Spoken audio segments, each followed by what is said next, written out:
அமித்ஷாவை கண்டித்து வரும் 28ஆம் தேதி சென்னையில் 1000 முறை அம்பேத்கர் பெயரை உச்சரிக்கும் அறப்போராட்டம் நடத்தப்பட உள்ளதாக விடுதலை சிறுத்தைகள் கட்சித் தலைவர் தொல் திருமாவளவன் தெரிவித்துள்ளார்.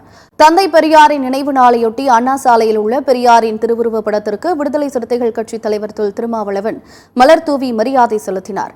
அதன் பின்னர் செய்தியாளர்களுக்கு பேட்டியளித்த அவர், புரட்சியாளர் அம்பேத்கர், தந்தை பெரியார் ஆகிய மகத்தான தலைவர்கள் முன்னெடுத்த அரசியல், சமூக நீதி இந்த மண்ணில் சமத்துவத்தை நிலைநாட்ட அவர்கள் உயர்த்தி பிடித்த சமூக நீதி கோட்பாட்டை பாதுகாக்க பெரியார் நினைவு நாளில் உறுதியேற்போம் என்று கூறினார்.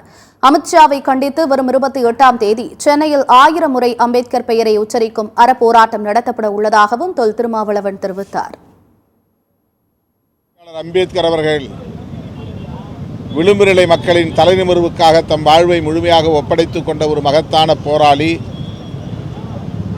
கோயிலுக்கு போனால் கடவுளின் பெயரை உச்சரிப்பது போல் நாடாளுமன்றத்திற்கு சென்றால் புரட்சியாளர் அம்பேத்கரின் பெயரை உச்சரிக்க வேண்டும் என்பதுதான் காலத்தின் கட்டளை.